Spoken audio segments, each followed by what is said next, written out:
கிறிஸ்துவில் மிகவும் பிரியமான தேவ பிள்ளைகளே, மறுபடியுமாக மகிமையின் நம்பிக்கை என்ற இந்த ஊழியத்தின் மூலமாக உங்களை சந்திப்பதிலே மிகுந்த சந்தோஷம். இன்றைய நாளிலும் இயேசு கிறிஸ்துவை குறித்து நிறைவேறின பழைய ஏற்பாட்டு தீர்க்க தரிசனங்கள் என்கிற தலைப்பின் கீழ் ஒரு தீர்க்க தரிசனத்தை நாம் பார்க்க இருக்கிறோம். இன்றைய நாளிலே நாம் பார்க்க இருக்கிற தீர்க்க தரிசனம், எலும்புகளில் ஒன்றும் முறிக்கப்படுவதில்லை. சங்கீத புஸ்தகம் 34ஆம் அதிகாரம் 19-20 வசனங்களிலே இவ்விதமாக எழுதப்பட்டிருக்கிறது. நீதிமானுக்கு வரும் துன்பங்கள் அநேகமாயிருக்கும், கர்த்தர் அவைகள் எல்லாவற்றிலும் நின்று அவனை விடுவிப்பார். அவனுடைய எலும்புகளை எல்லாம் காப்பாற்றுகிறார், அவைகளில் ஒன்றும் முறிக்கப்படுவதில்லை. நீதிமானுக்கு வரும் துன்பங்கள் அநேகமாயிருக்கும். இயேசு கிறிஸ்து இந்த பூமியிலே மனிதனாக வெளிப்பட்ட போது அவர் அநேக பாடுகளையும் துன்பங்களையும் உபத்திரவங்களையும் சகித்தார் என்பதை நாம் அறிந்திருக்கிறோம். அப்படிப்பட்ட எல்லா துன்பங்களிலிருந்தும் எல்லா பாடுகளிலிருந்தும் உபத்திரவங்களிலிருந்தும் அவர் விடுவிக்கப்பட்டார். அவருடைய எலும்புகளில் ஒன்றும் முறிக்கப்படவில்லை. இந்த சம்பவம் யோவான் எழுதின சுவிசேஷ புஸ்தகம் 19ஆம் அதிகாரம் 36வது வசனத்திலே எழுதப்பட்டிருக்கிறது.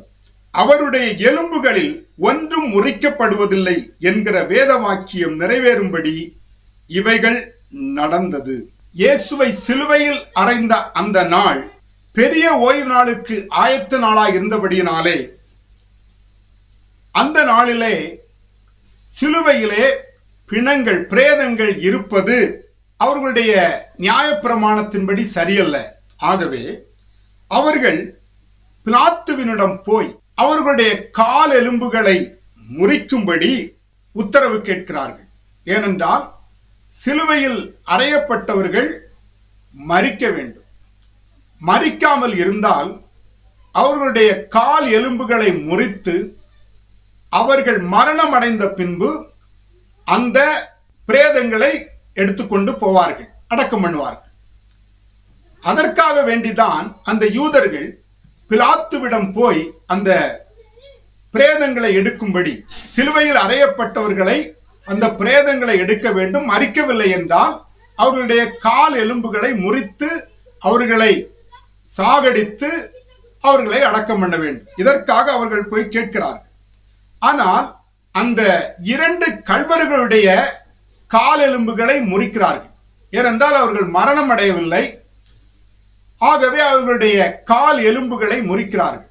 ஆனால் இயேசு ஏற்கனவே அவர் தம்முடைய ஜீவனை தம்முடைய ஆவியை ஒப்பு கொடுத்ததினாலே, அவர் ஏற்கனவே மரணம் அடைந்ததினாலே அவருடைய கால் எலும்புகளை முறிக்கவில்லை.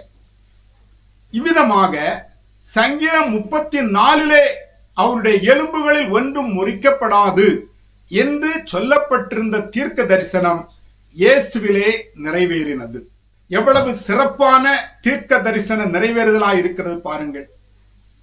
இயேசு தன்னுடைய வாழ்க்கையில எல்லா தீர்க்க தரிசனங்களையும் அவர் பூமியிலே மனுஷனாக வெளிப்பட்டு என்னென்ன காரியங்களை நிறைவேற்ற வேண்டும் என்று பழைய ஏற்பாட்டிலே அவரை குறித்து சொல்லப்பட்டிருந்ததோ எல்லாவற்றையும் முழுமையாக நிறைவேற்றினார்.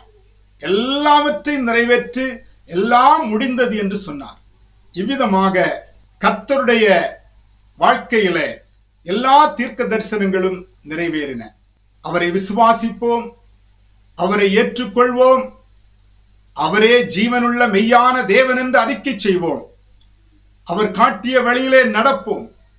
அநேகரை அவர் காட்டிய வழியிலே நடப்பதற்கு ஆயத்தப்படுவோம். தேவனுக்கு மகிமை உண்டாகட்டும். இதை கேட்டுக்கொண்டிருக்கிற யாவரையும் கர்த்தர் ஆசீர்வதிப்பாராக.